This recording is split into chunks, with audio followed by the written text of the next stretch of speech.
Hello everyone, welcome back to the mathematical world. Students, आज हम जो मैथमेटिक्स का जो एक्टिविटी है वो वेस्ट बंगाल बोर्ड का, जो लोग वेस्ट बंगाल बोर्ड से बिलोंग नहीं करते हो उनको भी काम आएगा। ये क्लास 10 का क्वेश्चन है और मैं बहुत जल्दी क्लास 8 का भी बनाने वाला हूँ। तो यहाँ पे जो एक्टिविटी क्वेश्चंस है वो मैं सॉल्व करने वाला हूँ। ठीक है, ये इंग्लिश वर्जन है, तो let's get started.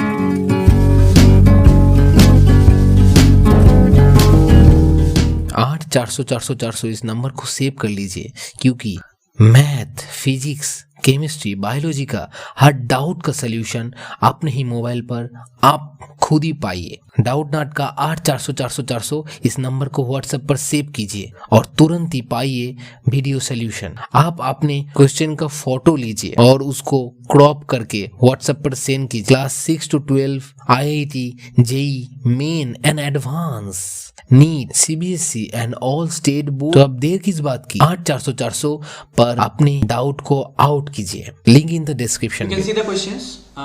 Here it is told multiple choice questions MCQ. If A varies B, then A varies B cube. A cube varies B square. क्या होगा आंसर, क्या होगा यहाँ पे? तो देखो आंसर जो होगा ये होगा क्यों, वो मैं एक्सप्लेन कर देता हूँ। देखो A वेरिजस B है ना, तो वो लिखो कि A वेरिजस B। अब एक बात बताओ, यहाँ पे हम लिख सकते हैं ना कि A equals to K into B, K is a constant, non zero constant. ठीक है, तो अभी A बाई B का वैल्यू क्या होगा, क्या आएगा? मैंने डिवाइड किया है, अभी बोथ साइड में अगर स्क्वायर करोगे तो what will you get, A square by B square equals to K square. Got it? अब बताओ अगर K एक कांस्टेंट वैल्यू है तो K स्क्वायर भी एक कांस्टेंट वैल्यू है, तो I can write A square equals to K square into B square. This is also constant value, so one can write A square varies B square. Got it? तो ये answer है। चलो अभी 2 number को देखते हैं। A and B started a business. A invested ₹10,000 for 9 months. B invested some money for 6 months. Some money has not been given. तो चलो मैं मान लेता हूँ कि वो है X. Let the money be invested.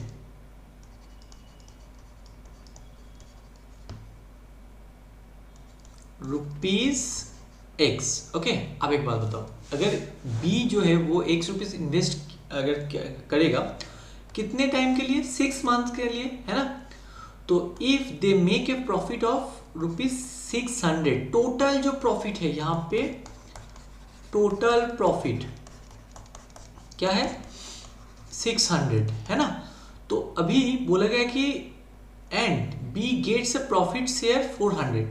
तो बी का प्रॉफिट क्या है, प्रॉफिट ऑफ बी का प्रॉफिट क्या है, 400। तो टोटल प्रॉफिट्स के साथ अगर बी का प्रॉफिट माइनस कर दोगे तो तुम्हें क्या मिलेगा, ए का profit of A that is ₹200। अब बताओ क्या होता है, जो प्रॉफिट का रेशियो होता है वही कैपिटल का रेशियो होता है अगर कुछ बोला नहीं गया है तो, ओके ना? If it is not told then definitely profit of the ratio of the profit equals to ratio of the क्या है, कैपिटल। ओके, तो यहाँ पे क्या लिखना है कि तुम्हें यहाँ पे लिखना है कि अभी देखो ₹1000 A इज टू B का क्या है फंडा, देखो चलो डायरेक्ट कर देते हैं, इतना ये MCQ का पार्ट है, उतना लिखने की जरूरत नहीं है। तो A का क्या है कि ₹1000 कितने महीने के लिए, 9 मंथ्स के लिए। Okay, this is two. अब B का क्या है, B का देखो कितना है, X रुपीज 6 मंथ के लिए। ओके, दैट इक्वल्स टू, ये A एंड B का रेशियो हुआ ना, किसका रेशियो है ये रेशियो जो है ये है कैपिटल का रेशियो। अभी उसी तरह A एंड B का रेशियो का प्रॉफिट का रेशियो हम फाइंड आउट करने वाले हैं। अभी बताओ A का प्रॉफिट का रेशियो है 200, मतलब प्रॉफिट कितना है 200, B का है 400। दिस अभी रेशियो मतलब 1000 into 9 divided by X into 6 equals to, अभी यहाँ पे 200/400। एक्चुअली यहाँ पे ये लिखना चाहिए था, ठीक है, कोई बात नहीं, डायरेक्ट ऐसे ये स्टेप डायरेक्ट कर सकते हो तुम लोग। तो यहाँ पे चलो देखो 0 0 0 0 कैंसिल, ओके, अभी 2 2 ज़र 4, 2 3 ज़र 3 3 ज़र 9। चलो एक्स का वैल्यू हमें फाइंड आउट करना है, तो इस साइड में तो सभी कट गया, मतलब कैंसिल हो गया, मतलब 1 है, तो 1 इंटू एक्स क्या होगा, एक्स आएगा, और यहाँ पे 3000, गॉट इट। तो ऑप्शन में देखो बी है आंसर, समझ में आया। चलो अभी 3 नंबर को देखते हैं। 3 नंबर में बोला गया कि the length of radii of 2 circles are 7 centimetre and 4 centimetre respectively. The 2 circles touches each other internally. तो फिगर ड्रॉ करते हैं, चलो। इंटरनली टचेस ईच अदर मतलब यहाँ पे टच होगा, एक्सटर्नली मतलब ऐसे होता है, ठीक है ना, एक्सटर्नली टचेस ईच अदर मतलब ऐसे होता है, तो इंटरनली मीनिंग ऐसे होगा, ओके। अभी इसका रेडियस देखो, this is the radius, okay. तो टोटल ये जो है ये है सेंटर ऑफ, ये ओ जो है centre of the bigger circle, मतलब वायलेट कलर में मैंने जो चूज किया है, तो वो गिवन है 7, ओके, सेंटीमीटर। अभी radius of the smaller circle, तो वो है, सोचो कि ये वाला, यहाँ से ये, अच्छा चलो मुझे लाइन चूज करना है, this one is the radius of the smaller circle, that is O dash, सोचो, ओके। तो अब बताओ, ये जो है डिस्टेंस ये है 7, यहाँ से यहाँ तक, मेरे पेन को देखो, यहाँ से यहाँ तक ये है 7, और यहाँ से यहाँ तक अगर ये ए है, तो ए ओ का डिस्टेंस जो है वो है 7 centimetre, and A O dash का जो डिस्टेंस है वो है बोला गया था 4 सेंटीमीटर। अब बताओ टोटल ये डिस्टेंस है, यहाँ से अगर ए ओ डैश को माइनस करोगे तो तुम्हें ये वाला डिस्टेंस मिलेगा ना, ये वाला, तो देयरफॉर ओ डैश क्या होगा, वो होगा 7 minus 4, that is centimetre, that is 3 centimetre. This is our answer, okay. तो समझ में आया ना, तो ये हम लोगों का आंसर है। तो ऑप्शन में देखो 3 है, कहाँ पे, ये पे, तो 3 is the answer, means option 4 is the answer. समझ में आया ना, इंटरनली है तो ऐसे करना है, बस उनका जो रेडियस होगा, जो बिगर रेडियस माइनस स्मॉलर रेडियस, ऐसे कर दो तुम्हें आंसर मिल जाएगा। चलो, the volume of a solid sphere having radius of r/2 units. अभी वॉल्यूम ऑफ ए स्फीयर क्या होता है, v equals to 4/3 pi r³, ये है वॉल्यूम ऑफ ए स्फीयर। अब एक बात बताओ, स्फीयर का क्या होता है, रेडियस अगर r है तो ये वाला होगा वॉल्यूम, लेकिन यहाँ पे बोला गया कि volume of a solid sphere having radius r/2, radius जो है r नहीं है, r/2 है, तो क्या करोगे, volume equals to volume of a sphere of radius r/2 is equals to, क्या लिखोगे, 4/3 पाई r³, r की जगह पे इसका क्यूब होगा, मतलब r/2 उसका होल क्यूब होने वाला है, होल क्यूब, समझ में आया, क्यों होल क्यूब, क्योंकि r का क्यूब करोगे r2 का नहीं करोगे, ऐसा तो नहीं होता है ना, ऐसा नहीं होता है, पूरा नंबर का क्यूब होना है, ओके। तो 4/3 पाई r³ का r³ ही होगा, एंड 2 का क्यूब होता है 8, 2 cube equals to 8, got it. चलो, तो ये 4 1 ज़र 4, 4 2 ज़र 8, ऊपर में तो 1 आएगा, 3 2 ज़र 6 आएगा, पाई r³, ये देखो option number D, got it. चलो, ये अजीब नहीं, ये यहाँ पे ठीक ठाक ही है। चलो अभी 4 नंबर तक हो गया, नेक्स्ट क्वेश्चन में देखते हैं क्या समझ में आया, ये वाला option D, true false, right true false this. तो 2 similar triangles are always congruent. अगर 2 ट्रायंगल सिमिलर है ना, वो हमेशा कॉन्ग्रुएंट नहीं होता है। क्यों नहीं होता है, जैसे एक इक्विलैटरल ट्रायंगल के बारे में सोचो। सिमिलर ट्रायंगल क्या, किसको कहते हैं, जिसका तीनों एंगल्स उस और एक ट्रायंगल का कॉरस्पॉन्डिंग एंगल के साथ इक्वल होता है, उसको कहा जाता है कि सिमिलर ट्रायंगल। तो कॉन्ग्रुएंट मतलब सुपरपोजिशन होता है, तो डेफिनेटली ये देखो, ये दोनों कॉन्ग्रुएंट है नहीं ना, लेकिन ये इनका देखो, अगर ये एंगल 60 है ये भी 60 और ये भी 60, तो इसका भी तो वही है 60। इक्विलैटरल ट्रायंगल मैंने चूज़ किया है, तो लेकिन ये कॉन्ग्रुएंट नहीं है। दो both triangles are similar triangle but they are not congruent triangle. और नहीं तो ऐसे भी सोच सकते हो कि सोचो ये 50 डिग्री, ये 60 और ये 70, तो ऐसे इसका भी तो 50 हो सकता है, ये 60 और ये 70, फिर भी ये दोनों कॉन्ग्रुएंट नहीं होगा। तो सिमिलर ट्रायंगल होता तो वो हमेशा कॉन्ग्रुएंट नहीं होता। ओके, तो फॉल्स है। लेकिन तीनों साइड, दो साइड उसका इंक्लूडेड एंगल, ये सब होता है तो वो कॉन्ग्रुएंट होता है। जो कॉन्ग्रुएंट का रूल है वहाँ पे कभी तुम लोग देखे हो कि ए रूल से ये कॉन्ग्रुएंट हो रहा है? नहीं हो रहा है ना, तो ये नहीं होगा। सिमिलर ट्रायंगल मतलब ए तीनों एंगल इक्वल। चलो अभी 2 नंबर को देखते हैं। The height, radius and slant height of a right circular cone, it is told cone. तो कोन ड्रॉ करते हैं। चलो, ये एक राइट सर्कुलर कोन है, okay. Are always the 3 sides of an acute angle triangle, definitely. मतलब इनका अगर तुम इनको ऐड मतलब एक ट्रायंगल बनाओगे यहाँ से, चलो डिफरेंट कलर चूज करते हैं। यहाँ से सोचो तुम एक ट्रायंगल बनाने की कोशिश कर रहे हो, यहाँ पे एक और यहाँ पे एक, ओके। तो इसका क्या है, ये वाला है एल स्लैंट हाइट, ये है हाइट। जो स्लैंट ऐसे रहते हैं, ऐसे बेंड होके, उसको कहते हैं slant height. This is height and this is radius. तो बोला गया कि the height, radius and slant height of a right circular कोन। तो एक राइट सर्कुलर कोन है, ठीक है ना। तो बोला गया कि कोन are always the 3 sides of an acute angle triangle। ये एक जो ट्रायंगल बन रहा है उसका जो तीनों साइड्स है वो एक्यूट एंगल ट्रायंगल बनेगा? डेफिनेटली नहीं। ये एक्यूट एंगल का मीनिंग क्या है? जो एंगल है उनका वैल्यू 90 डिग्री से कम होना चाहिए, है ना। तो एक्यूट एंगल ये बनेगा एक्चुअली? बोलो, नहीं बनेगा। ये राइट एंगल ट्रायंगल बनता है। राइट सर्कुलर कोन मतलब राइट एंगल ट्रायंगल, तो यहाँ पे नहीं होगा। Got it? तो ये फॉल्स है। क्यों? क्योंकि ये 90 डिग्री बन रहा है, ये दोनों एक्यूट होगा। तो इसीलिए बोला गया था ये जो है height, radius and slant height of a right circular cone are always the 3 sides of an acute angle triangle. No, क्योंकि ये राइट एंगल ट्रायंगल बनेगा ये वाला, तो ये नो होगा, मतलब फॉल्स। तो ये समझ में आ गया तुम लोगों को? In a partnership business, the ratio of the capital of Pritam, difficult spelling, Neeraj and Tatha, okay, is as 1/2 that Pritam is to Neeraj is to Tatha. Their ratio would be half is to 1/3 is to 1/4. तो क्या करोगे? पहले ना इसको एक same method, मतलब यहाँ पे देखो फ्रैक्शन में, मतलब रेशियो में दिया गया है, मतलब रैशनल नंबर फॉर्म में, तो इसको इंटीजर फॉर्म में लिखना है।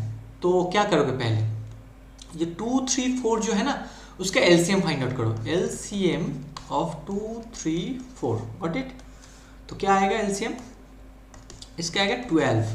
तो 12 से तीनों को मल्टीप्लाई करो, तो 12 into half is to 12 into 1/3 is to 12 into 1/4।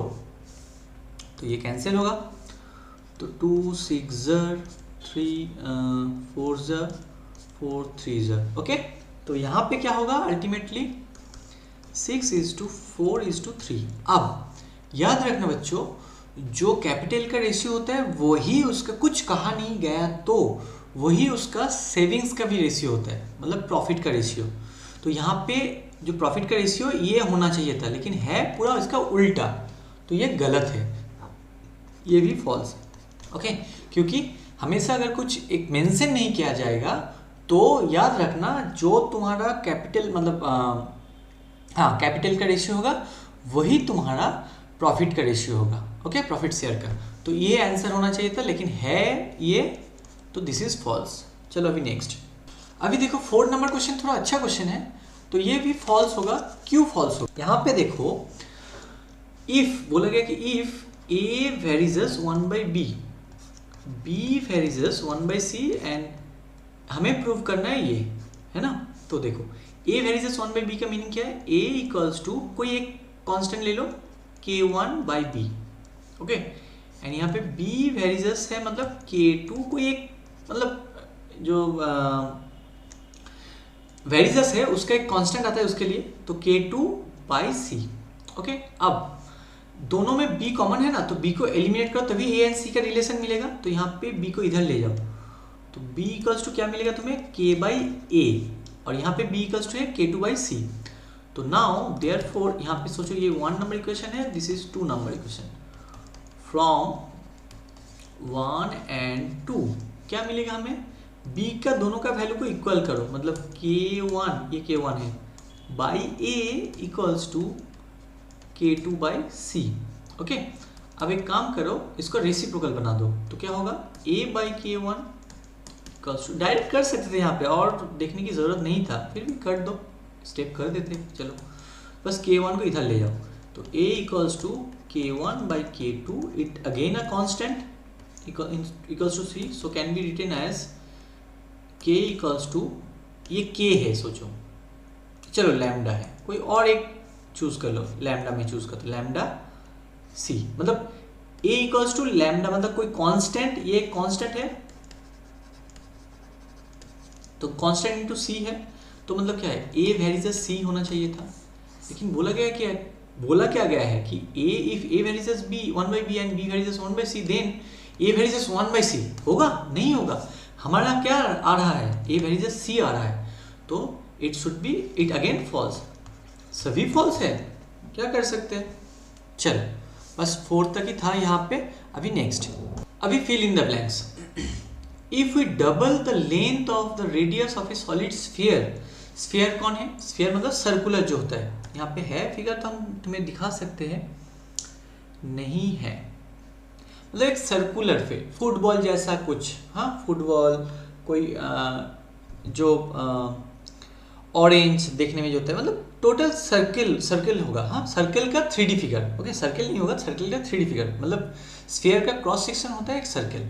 चलो तो अभी यहाँ पे क्या करना है, if we double the length of radius of a solid sphere, तो पहले क्या था, अर्लियर मतलब old one, old and new, हमें तो बस आंसर लिखना है, तो बस यहाँ पे मैं उतना स्टेटमेंट नहीं लिखा रहा हूँ, बस आंसर लिख दोगे तुम लोग, बट समझ लो ओल्ड में क्या है, मतलब ओल्ड में जो है कि सोचो रेडियस है r, अभी उसका रेडियस डबल किया गया है, मतलब अभी रेडियस क्या है 2r है, ये था रेडियस, बोलेगा कि the area of curve surface, क्या फॉर्मूला है 4πr², ये फॉर्मूला है कर्व सरफेस एरिया का एक स्फीयर में, कर्व सरफेस CSA मतलब कर्व सरफेस एरिया।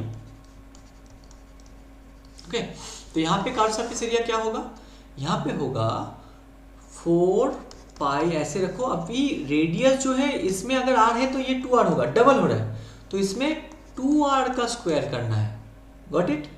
तो अब बताओ यहाँ पे 4, एक काम करो, एक स्टेप कर ही देते, 4π एक है और 2r का स्क्वायर मतलब 2 का भी स्क्वायर, r का भी स्क्वायर, दैट इज 4r², तो यहाँ पे 1 कैन राइट 4r²। अब बताओ एक 4 को मैं अलग से रख दूँ, बाकी हूबहू लिखूँ, इसको मैं अलग से रख दे, तो इसको ठीक से लिखोगे तो क्या होगा 4πr², ये ओल्ड कर्व सरफेस है। अब बताओ ओल्ड कर्व सरफेस यही था, चलो इसको अगर मैं मान लूँ कि सरफेस 1, कर्व सरफेस बोला गया तो सरफेस 1 है, तो ये सरफेस 2 है, सोचो तो क्या है, सरफेस 1 जो है 4 इंटू सरफेस 2 है, तो बोला गया है कि the area of curve surface of the sphere will be 4 times, 4 गुना हो जाएगा, ठीक है, तो answer will be 4 times, got it. चलो 2 नंबर को देखते हैं। In a business if Shobha contributes 1/2 times more than Masood and Priya contributes 2/1/2 times more than Masood, दोनों ही मसूद से ज़्यादा, तो मसूद का मान लेते, देन बोला गया कि then the ratio of the capital of Masood Shobha and Priya, चलो मसूद का मान लेते क्योंकि दोनों का रिलेशन मसूद से दिया गया है, लेट द कैपिटल कंट्रीब्यूट बोला गया ना, मतलब कैपिटल मान लो of Masood equals to ₹X। अब बताओ देयरफॉर बोला गया कि Shobha contribute 1/1/2 times more than Masood, okay, तो शोभा का क्या होगा, capital of Shobha, capital of Shobha, तो 1/2 ऑफ x इतना ज़्यादा है, मतलब इसका इतना है, तो इसका कैलकुलेट करो, 3 1 3, मतलब 2 1 2 एंड 3/2x। ओके, तो ये है शोभा का capital of a rupees this. और कौन है, प्रिया, क्या होगा, 2 whole 1/2 times more than that, that times more than means this x, so ultimately 2 2 is 4 and 1 5/2x इतना। अब बोला गया है कि their ratio, these are the capitals, तो ratio, therefore ratio क्या आएगा, रेशियो आएगा किसका, मासूद, पहले कौन है, मासूद, फिर शोभा, देन प्रिया, तो क्या, ratio of their capitals, of their, I will not write, I am not going to write all this again, their capitals. तुम लोग कैसे लिखोगे, जिस ऑर्डर में है उसका उसी हिसाब से लिखना है। तो पहले x आएगा, फिर 3/2x आएगा, फिर 5/2x, तो x तो पहले ही कैंसिल होगा, देख सकते हो, x x x, तो यहाँ पे कुछ नहीं, मतलब 1 है, तो अब 2 से मल्टीप्लाई कर तो 2 आएगा, यहाँ पे 3 आएगा, यहाँ पे 5, तो ये रेशियो होगा, तो यहाँ पे आंसर होगा 2:3:5। ओके, चलो next, 2 circle touch each other externally at a point A, चलो 2 सर्कल ड्रॉ तो करो। अभी यहाँ पे बोला गया ना एक्सटर्नल, मतलब बाहर से टच किया ऐसे, तो अभी क्या है, touches each other externally at a point A, A point में सोचो ये टच क्या है, the number of common tangent drawn to the 2 circles at a point A, A point में कितना बोला गया है, मेंशन किया गया कि at a point A point में कितना नंबर ऑफ कॉमन टेंजेंट होगा, एक ही होगा, तुम बोलो ना, ए पॉइंट में कितना टेंजेंट ड्रॉ कर सकते हैं, यहाँ पे एक ही ऐसे जो टच करके जाएगा, तो कितना होगा, number of tangent is 1। Okay, the number of common tangent is 1, got it. चलो नेक्स्ट, यहाँ पे थोड़ा स्टेटमेंट लिखा हमें सॉल्व करना है, शॉर्ट आंसर टाइप क्वेश्चन है। If A varies B, B varies C and C varies A, then find the relation between their variation constants. Okay, उसका रिलेशन फाइंड आउट करना है। अब बताओ, ए वेरीजेस बी एक है, बी वेरीजेस सी और एक है, और सी वेरीजेस ए। अब एक बात बताओ, यहाँ पे ए इक्वल्स टू k1b लिख सकते हैं ना, k1 नॉट इक्वल्स टू, सभी जो कांस्टेंट है not equals, non zero constant है, याद रखना ये, बी भी वही होगा, नया कांस्टेंट आएगा यहाँ पे k2c, वही k2 non zero constant, c equals to k3a, वही थी चीज़ है, k3 इज नॉन जीरो। अब एक बात बताओ, यहाँ पे k1 का वैल्यू फाइंड आउट करो, क्या आएगा, a/b, ये 1 नंबर रखो। अभी k2 का वैल्यू फाइंड आउट करो, तो क्या आएगा, k2 मतलब b/c, ये 2 नंबर है, एंड k3 का वैल्यू अगर करने की कोशिश करोगे तो ये c/a हो जाएगा, ये 3 नंबर है।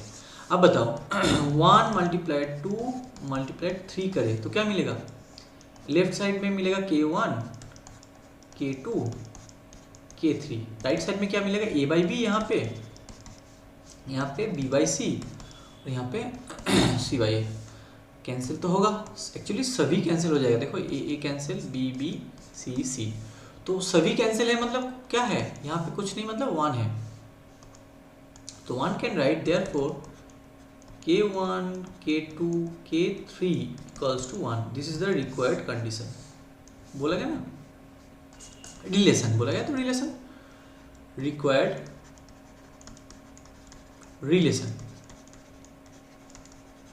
2 नंबर को देखते हैं, यहाँ पे बोला गया, ये बहुत अच्छा क्वेश्चन है, ठीक है ना, एक ट्रायंगल है, उसका एक सर्किल इंस्क्राइब में टच किया गया है तीनों साइड में, पी क्यू आर में, देखो वही है।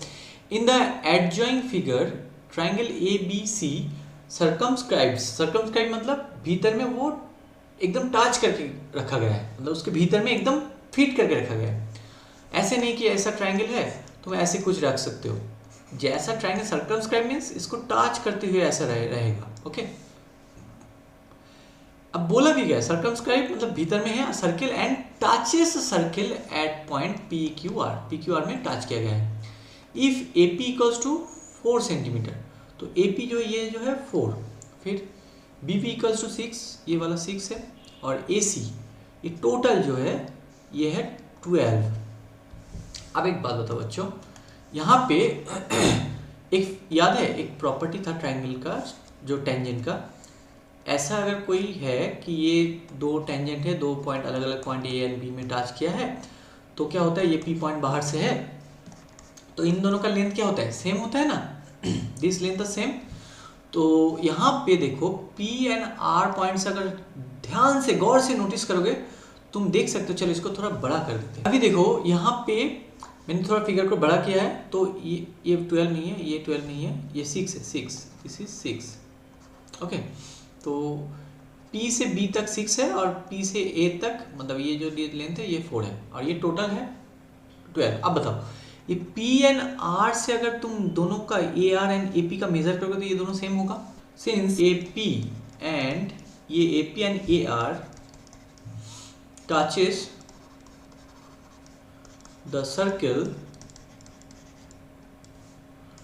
Eight P and R, therefore AP equals to here by the theorem, है ना, by the theorem। अगर कौन सा थ्योरम नंबर है वो भी लिख देते तो और अच्छा होगा। अच्छा, तो दैट मीन्स AP का वैल्यू तो बोला गया था 4, दैट मीन्स AR का भी 4 होगा।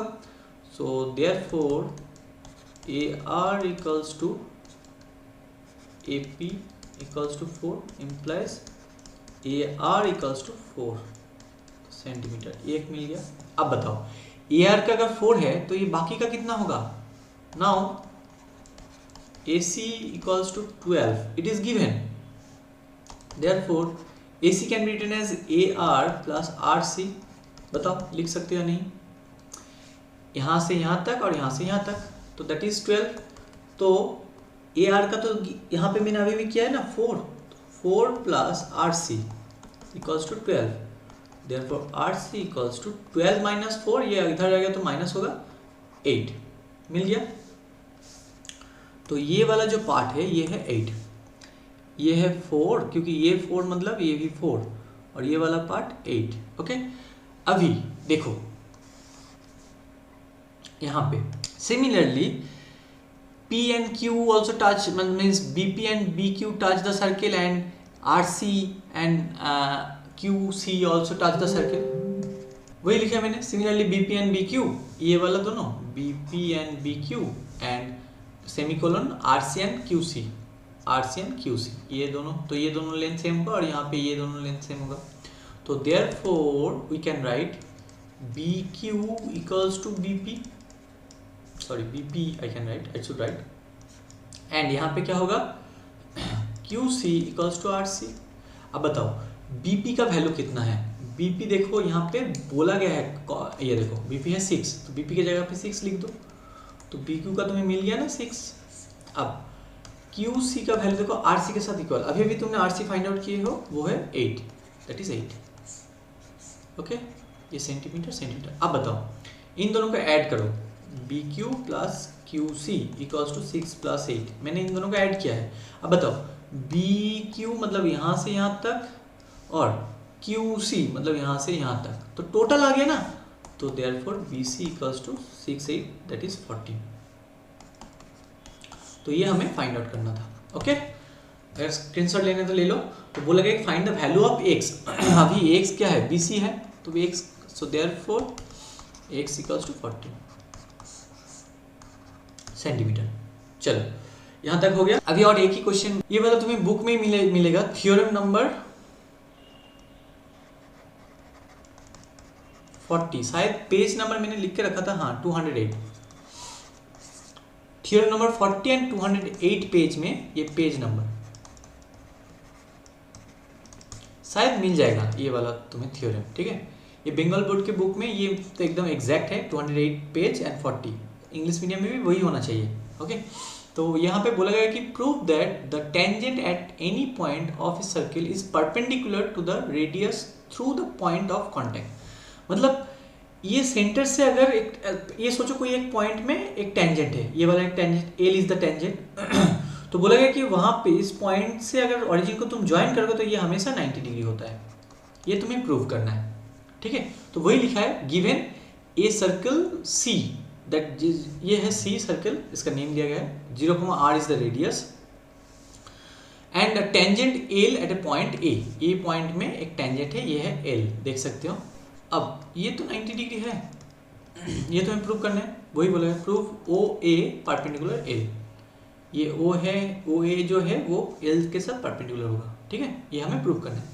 कंस्ट्रक्शन मतलब और एक लाइन को ज्वाइन करके एक्सटेंड करना है जो एल में कहीं पे इंटरसेक्ट करेगा, वही लिखा गया है। देखो कंस्ट्रक्शन में take a point B other than A जो है मतलब पॉइंट ऑफ जो कॉन्टैक्ट है, मतलब जो सर्किल को जहाँ पे ये लाइन टच कर रहा है उस पॉइंट को छोड़ के लाइन के ऊपर कोई एक पॉइंट चूज कर लो, कोई भी है, ये यहाँ पे हो सकता है, यहाँ पे कोई भी हो सकता है, वो चूज कर लो।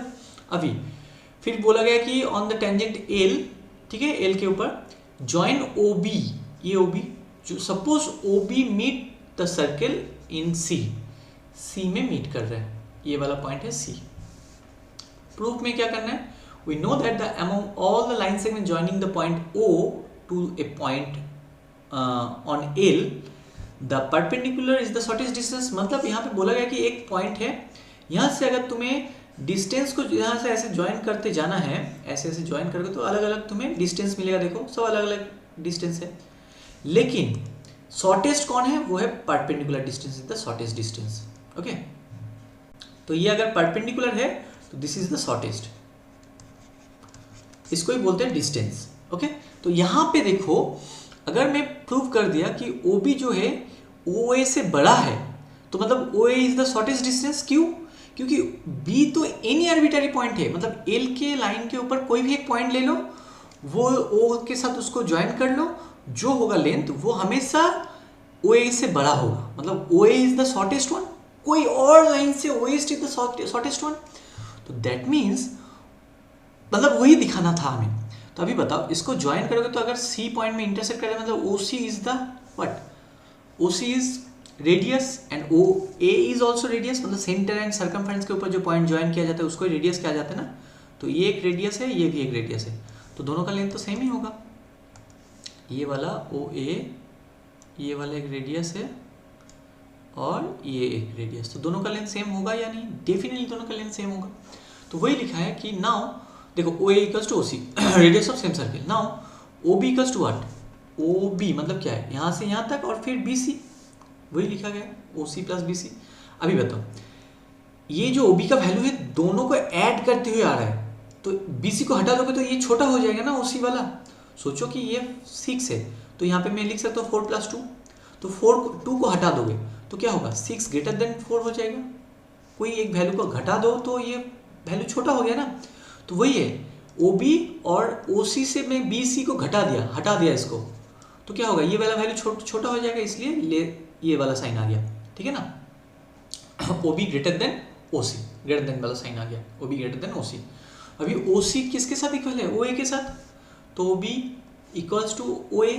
ओके, अब दैट मीन्स इसको अगर घुमा के लिखे तो OA जो है लेस देन OB, मतलब OB मतलब क्या, ये कोई भी एक साइड है, कोई भी एक लाइन सेगमेंट, वो हमेशा OA से मतलब बड़ा है, तो OA इज द शॉर्टेस्ट, और शॉर्टेस्ट जो होता है वो हमेशा परपेंडिकुलर डिस्टेंस होता है।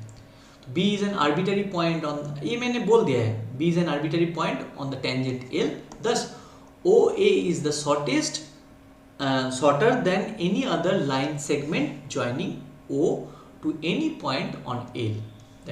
That's why मतलब यहाँ पे अगर ये स्टेटमेंट समझ में नहीं आया तो समझ लो कि ये जो OA है वो हमेशा शॉर्टेस्ट है। शॉर्टेस्ट क्यों? क्योंकि ये B पॉइंट यहाँ पे भी हो सकता था तो उससे भी ये OA छोटा होगा, यहाँ पे अगर B पॉइंट लोगे तो उससे भी छोटा होगा, यहाँ पे अगर कोई एक पॉइंट लोगे तो इसको ज्वाइन करोगे तो उससे भी छोटा होगा। हमेशा OA is the shortest one, और हम सबको पता है शॉर्टेस्ट डिस्टेंस जो होता है वो परपेंडिकुलर डिस्टेंस होता है ना, परपेंडिकुलर डिस्टेंस। तो शॉर्टेस्ट डिस्टेंस ही है यहाँ, ये OA जो है शॉर्टेस्ट डिस्टेंस, तो वो परपेंडिकुलर होना चाहिए, तो इसलिए परपेंडिकुलर है। That is the proof. I think you all have understood. अगर मेरा काम अच्छा लगा तो डेफिनेटली अपने दोस्तों के साथ शेयर करो इस वीडियो को, और अगर तुम लोग वेस्ट बंगाल बोर्ड से बिलोंग करते हो तो अगर चाहिए और इस तरह का वीडियो, कंसेप्ट वीडियो, कोई भी एक्टिविटी कुछ भी चाहिए तो कमेंट करो, कमेंट बॉक्स में सजेशन दो मुझे, तो मैं वो वीडियो बनाऊंगा।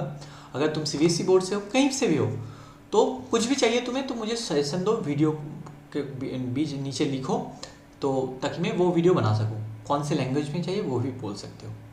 सो तब तक के लिए all of you take care, bye bye.